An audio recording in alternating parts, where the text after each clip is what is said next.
Kemis malam Jumat tanggal 13 Februari ya, malam nisfu Sya'ban, namanya Lailatul Barat ya, malam Lailatul Furqan, malam pemisah nasib-nasib manusia. Kata Allah Subhanahu wa taala dalam Al-Qur'an, a'udzu billahi minasyaitonir rajim. Yamhullahu ma yasha' wa yuthbit wa indahu ummul kitab. Allah Subhanahu wa taala menghapuskan apa yang telah tertulis di Lauhil Mahfuz atau menetapkannya. Apa yang telah tertulis dari nasib-nasib kita di Lauhil Mahfuz, ada yang ditulis, ada yang ditetapkan, ada yang dihapus. Nabi Muhammad ketika menceritakan tentang ayat tersebut, kata Nabi Muhammad, dzaka lailatun nisf min Sya'ban. Kejadian revisinya, isinya Lauhil Mahfuz itu terjadi pada malam nisfu Sya'ban. Innallaha yanzur fi lailatin nisf min Sya'ban fayaghfir illal musyrik wal mudmin wal musyahin. Kata Nabi Muhammad, Allah memandang hamba-hambanya pada malam nisfu Sya'ban.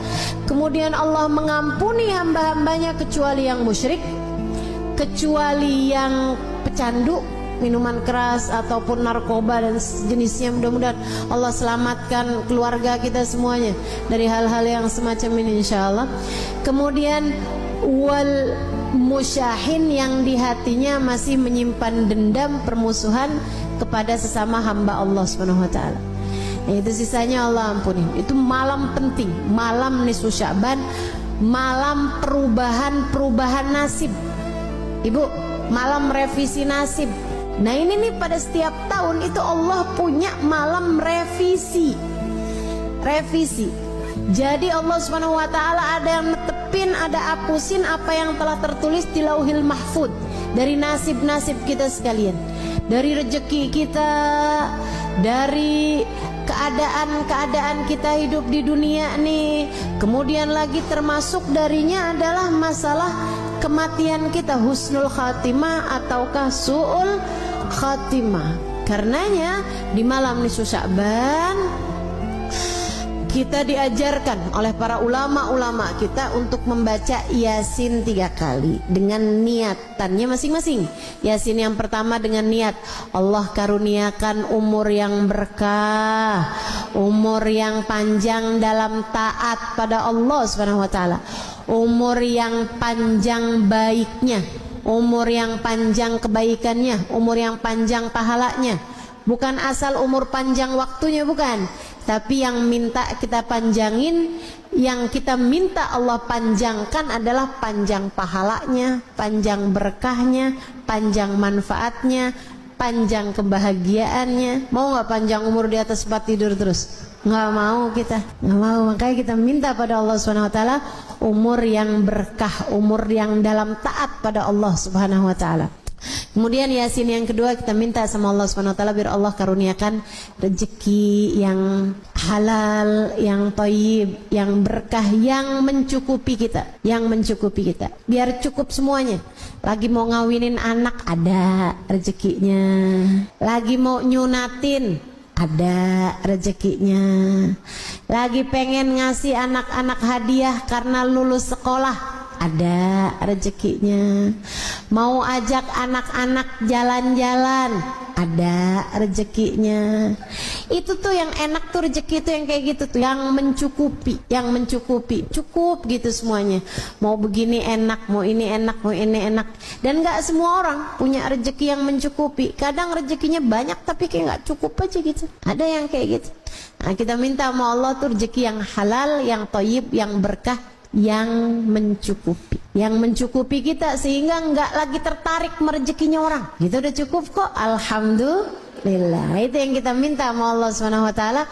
Juga rezeki-rezeki yang lain, karena rezeki itu bukan cuma urusan uang.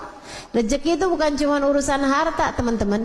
Kesolehan anak-anakmu itu adalah rezeki yang jauh lebih tinggi nilainya daripada sekedar rezeki harta. Betul nggak? Ibu-ibu saya ikut sekalian, saya muliakan, rezeki kesehatan menurutmu Enakan banyak duit tapi sakit, apa enakan sehat walaupun duitnya pas-pasan? Bisa gitu, sehat banyak duit ustazah, kan nggak jadi pilihan. Bagaimanapun kan tetap lebih enakan kesehatan. Jadi kesehatan itu rezeki lebih mahal daripada rezeki harta gitu.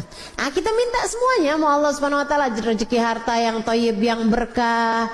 Kita minta juga sama Allah rezeki kesehatan badan kita, keluarga kita, gitu kan ya.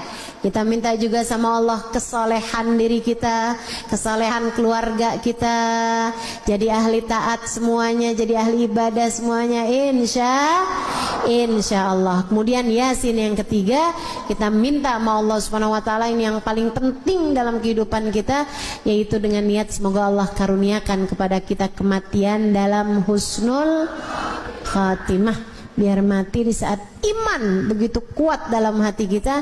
Kita minta pada Allah agar di saat ajal menjemput kita, kita dimatikan dengan membawa iman dan Islam, bawa cinta pada Allah, bawa cinta pada Rasulullah, membawa bekalan amal-amal soleh, dan membawa dosa-dosa yang telah diampuni Allah Subhanahu wa taala.